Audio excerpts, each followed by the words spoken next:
साल की आखिरी एकादशी पर चाहे कुछ मत करना, लेकिन ये एक चीज जरूर खा लेना। साल की आखिरी एकादशी पर जिस घर में खाई जाती हैं यह दो चीजें, उस घर में कभी नहीं होती धन की कमी। जय श्री कृष्णा, राधे राधे। साल 2024 की आखिरी एकादशी पर चाहे कुछ मत करना, लेकिन यह एक चीज जरूर खा लेना। माता लक्ष्मी घर में हो जाएंगी साक्षात विराजमान। हिंदू धर्म में साल में आने वाली सभी एकादशी का विशेष महत्व माना जाता है। आपको बता दें कि प्रत्येक महीने में 2 एकादशी आती हैं और साल में 24 एकादशी तिथियां आती हैं। इन सभी एकादशियों का हिंदू धर्म में बड़ा ही विशेष महत्व माना जाता है। इन 24 एकादशियों में से एक एकादशी सपला एकादशी है। सपला एकादशी का हिंदू धर्म में बड़ा ही विशेष महत्व माना जाता है। आपको बता दें कि सपला एकादशी भगवान श्री हरि विष्णु को समर्पित होती है। इस दिन भगवान विष्णु की विशेष कृपा पाने के लिए व्रत रखा जाता है और भगवान श्री हरि विष्णु जी की पूजा अर्चना की जाती है। मान्यता है कि सपला एकादशी का व्रत करने से अश्वमेध यज्ञ करने के बराबर पुण्य प्राप्त होता है। माना जाता है कि सपला एकादशी के दिन भगवान विष्णु का व्रत और पूजन करने से जातक को सभी पापों से मुक्ति मिलती है। अगर आपसे जाने अनजाने में पाप हुए हैं तो आपको उन पापों से भी मुक्ति मिल जाती है और आपको माता लक्ष्मी और भगवान श्री हरि विष्णु जी की विशेष कृपा प्राप्त होती है, जिससे आपको जीवन के हर क्षेत्र में सफलता प्राप्त होती है। इसके अलावा शास्त्रों में कुछ ऐसे कार्यों और ऐसी जिन चीजों का भोग आप सपला एकादशी पर भगवान श्री हरि विष्णु जी को श्रद्धा पूर्वक विधि विधान से लगाते हैं और फिर उस प्रसाद को सभी में वितरित करते हैं, साथ ही आप स्वयं भी ग्रहण करते हैं, तो आपको भगवान श्री हरि विष्णु और माता लक्ष्मी की असीम कृपा प्राप्त होती है, जिससे आपको जीवन में शुभ परिणाम देखने को मिलते हैं। साथ ही आपके रुके हुए कार्य बिना किसी रुकावट के पहले पूरे हो जाते हैं।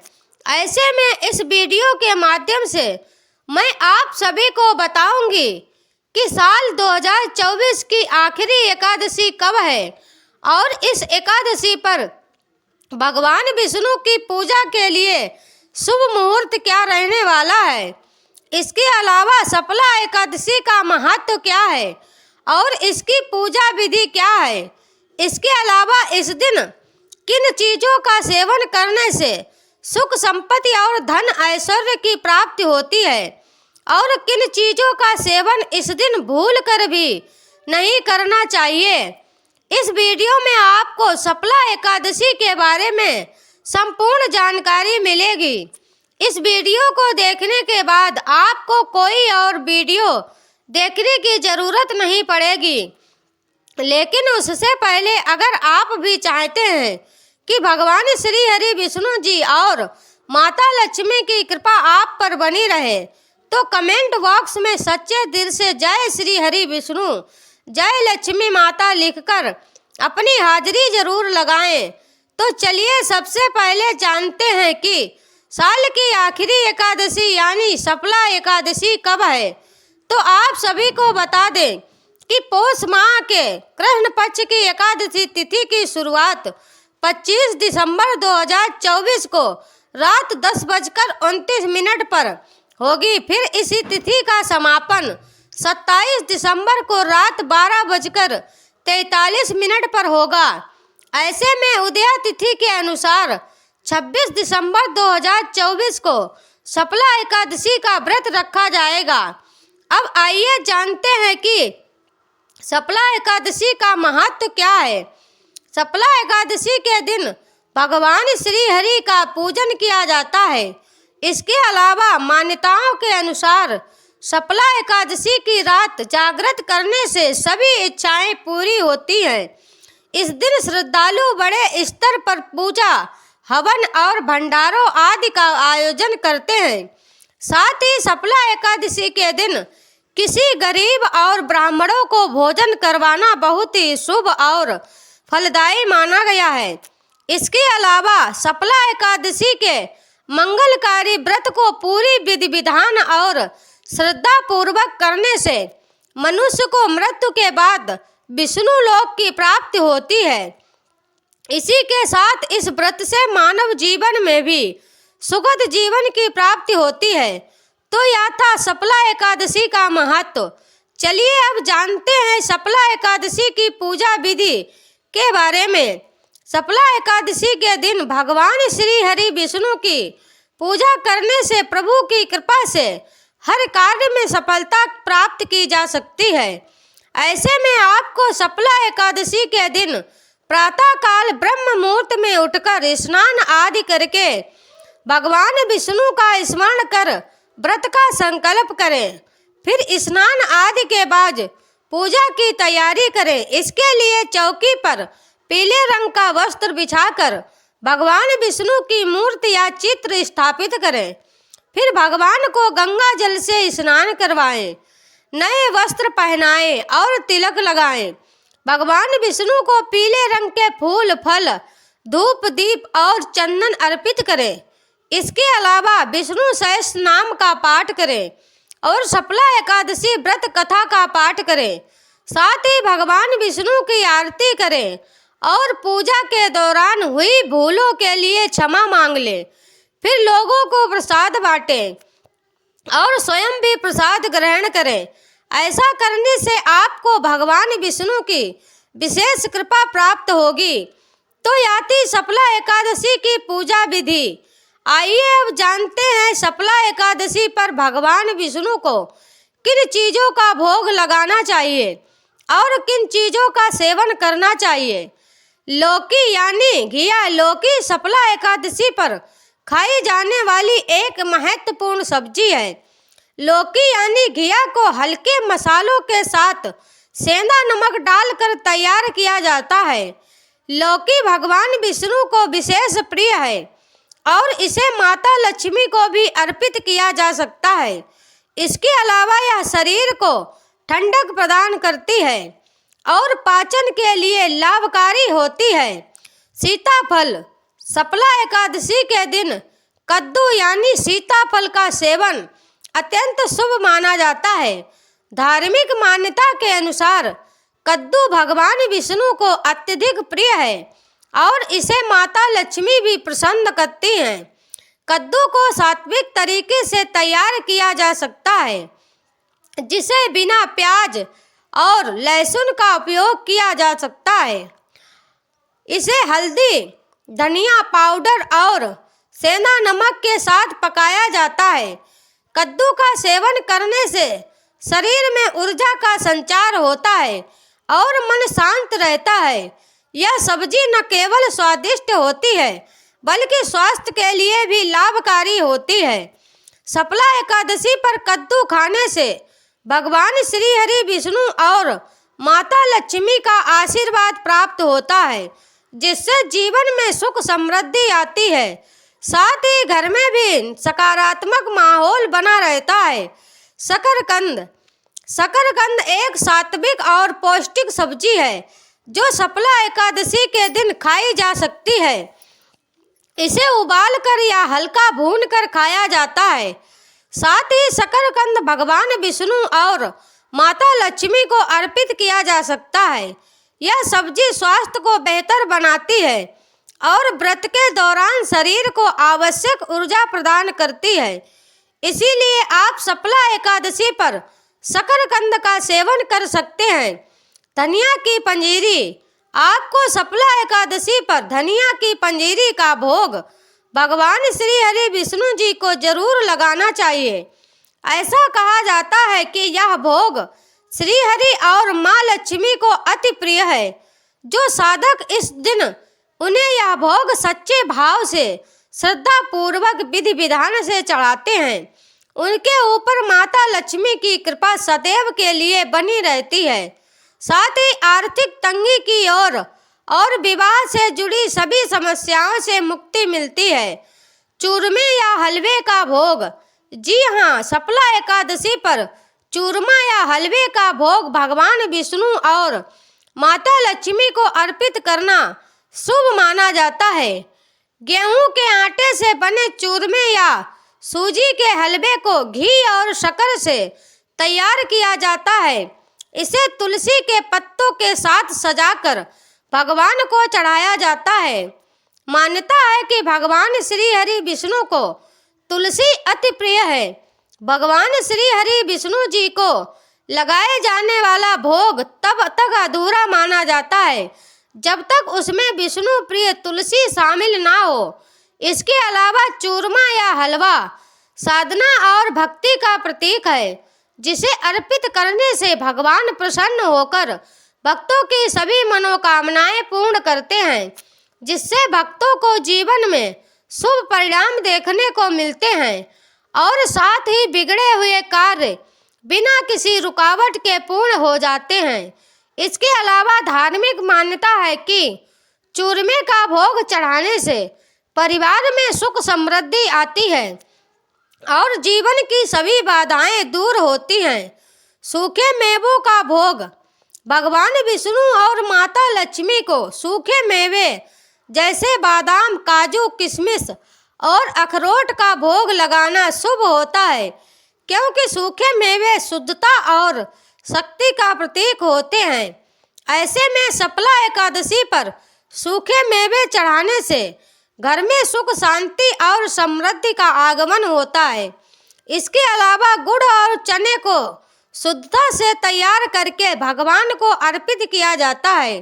इस भोग से भगवान श्री हरि विष्णु शीघ्र ही प्रसन्न होते हैं और भक्तों को सभी संकटों से मुक्ति प्रदान करते हैं।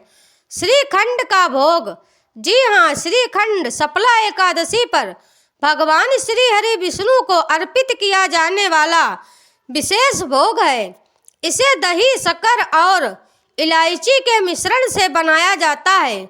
श्रीखंड का भोग भगवान को जल्द ही प्रसन्न करता है और इसे चढ़ाने से भक्तों की इच्छाएं पूरी होती हैं और उन्हें सुख शांति प्रदान होती है। इसके अलावा भगवान विष्णु को श्रीखंड का भोग लगाने से घर से नकारात्मक ऊर्जा का दुष्प्रभाव दूर हो जाता है और घर में सुख शांति का माहौल बना रहता है। फलों का भोग। जी हाँ, आपने सही सुना। सफला एकादशी पर भगवान श्री हरि विष्णु और माता लक्ष्मी को फलों का भोग लगाना अत्यंत शुभ माना जाता है। फलों में केला, सेब, अनार, नारियल और मौसमी फल विशेष रूप से चढ़ाए जा सकते हैं। फलों का भोग भगवान की कृपा पाने का सरल और पवित्र माध्यम है। इसे चढ़ाने से घर में सुख, शांति और समृद्धि का वास होता है। ऐसे में आपको भगवान को फल चढ़ाने से पहले उन्हें शुद्ध जल से धोकर स्वच्छ थाली में सजाया जाता है। फिर भगवान को चढ़ाए गए फल प्रसाद के रूप में ग्रहण किए जाते हैं, जिससे तन मन पवित्र हो जाता है। धार्मिक मान्यताओं के अनुसार फलों का भोग चढ़ाने से भगवान विष्णु भक्तों की सभी मनोकामनाएं पूरी करते हैं और माता लक्ष्मी की कृपा से सभी आर्थिक बाधाएं दूर होती हैं। मिठाई का भोग। भगवान श्री हरि विष्णु और माता लक्ष्मी को मिठाइयाँ अत्यंत प्रिय हैं। सफला एकादशी के दिन मावे से बनी मिठाइयाँ जैसे लड्डू, पेड़ा, बर्फी आदि का भोग लगाना बहुत शुभ होता है। इसे शुभता, मिठास और समृद्धि का भोग माना जाता है। इसके अलावा आपको मिठाई बनाते समय शुद्धता का विशेष रूप से ध्यान रखना आवश्यक है। मिठाई का भोग भगवान को अर्पित करने से जीवन में मिठास और सकारात्मकता का संचार होता है। यह भोग अर्पित करते समय भक्त अपनी मनोकामना पूर्ति के लिए प्रार्थना करते हैं। मिठाई का भोग लगाने से न केवल भगवान की कृपा प्राप्त होती है, बल्कि इसे प्रसाद के रूप में बांटने से समाज में प्रेम और एकता बढ़ती है। यह भोग माता लक्ष्मी को भी प्रसन्न करता है, जिससे आर्थिक उन्नति का मार्ग प्रशस्त होता है, जिससे आपको जीवन में कभी भी आर्थिक तंगी जैसी समस्या का सामना नहीं करना पड़ता है। पंचामृत का भोग भगवान विष्णु और माता लक्ष्मी को सफला एकादशी पर अर्पित करना अत्यंत शुभ माना जाता है। पंचामृत दूध, दही, घी, शहद और शुद्ध जल से बनाया जाता है। साथ ही इसे पवित्रता और अमृत का प्रतीक माना जाता है। भगवान श्री हरि विष्णु जी को पंचामृत का भोग लगाने से भगवान की कृपा शीघ्र प्राप्त होती है। इसे अर्पित करते समय भक्त अपने जीवन के सभी पापों से मुक्ति और कल्याण की कामना करते हैं। नारियल का भोग, जी हाँ, भगवान श्री हरि विष्णु और माता लक्ष्मी को नारियल अत्यंत प्रिय है। सफला एकादशी के दिन भगवान श्री हरि विष्णु और माता लक्ष्मी को नारियल का भोग चढ़ाने से परिवार में सुख, समृद्धि और शांति का वास होता है। साथ ही नारियल का भोग अर्पित करने से धन संपत्ति की वृद्धि होती है और जीवन में खुशहाली आती है। तो आती वह चीजें जिनका भोग भगवान श्री विष्णु को लगाना चाहिए। चलिए अब जानते हैं कि सफला एकादशी पर किन चीजों का सेवन बिल्कुल भी नहीं करना चाहिए। करेले का सेवन। करेला अपने करवाहट के लिए जाना जाता है और शास्त्रों में कड़वी सब्जियों को तामसिक माना जाता है। साथ ही ऐसी सब्जी शारीरिक असंतुलन का कारण बन सकती है। ऐसे में सफला एकादशी के दौरान सात्विकता को बनाए रखने के लिए करेले की सब्जी से बचना चाहिए। इसके सेवन से मन और शरीर में अशांति उत्पन्न हो सकती है। अगर आप गलती से भी इस दिन करेले का सेवन कर लेते हैं तो आपको जीवन में शुभ परिणाम की जगह अशुभ परिणाम देखने को मिलते हैं। साथ ही आपके बनते बनते काम भी बिगड़ जाते हैं। तुलसी की पत्तियां। आप सभी जानते हैं कि तुलसी की पत्तियां भगवान श्री हरि विष्णु को कितनी प्रिय हैं। मान्यता है कि तुलसी के बिना भगवान श्री हरि विष्णु जी को भोग भी नहीं लगाया जाता है, क्योंकि तुलसी की पत्तियां तोड़ने से भगवान विष्णु के साथ साथ माता लक्ष्मी भी आपसे नाराज हो सकती हैं, जिससे आपको जीवन में कठिन समस्याओं का सामना करना पड़ सकता है। साथ ही आपके घर में नकारात्मक ऊर्जा का भी वास हो सकता है, जिससे आपके घर की सुख समृद्धि में भी बाधा उत्पन्न हो सकती है। बैंगन का सेवन। सफला एकादशी पर बैंगन खाना पूरी तरह से निषेध माना गया है। धार्मिक मान्यता है कि बैंगन तामसिक प्रवृत्ति की सब्जी है जो शरीर और मन की शुद्धता को प्रभावित करता है। इसके अलावा सफला एकादशी पर ब्रह्मचर्य का पालन करना चाहिए और बैंगन काम प्रवृत्ति को बढ़ाता है। साथ ही बैंगन के अंदर कीड़े होने की संभावना रहती है, जिससे यह अशुद्ध माना जाता है। इसके अलावा बैंगन का सेवन मन को चंचल बनाता है और एकाग्रता को भंग करता है। ऐसे में अगर आपने व्रत नहीं भी रखा है तब भी आपको सफला एकादशी पर तन मन में शुद्धता बनाए रखनी चाहिए। लहसुन और प्याज। लहसुन और प्याज तामसिक भोजन के अंतर्गत आते हैं। मान्यता है कि लहसुन और प्याज की उत्पत्ति राहु केतु से हुई थी, जिसे इन दोनों को अशुभ माना जाता है।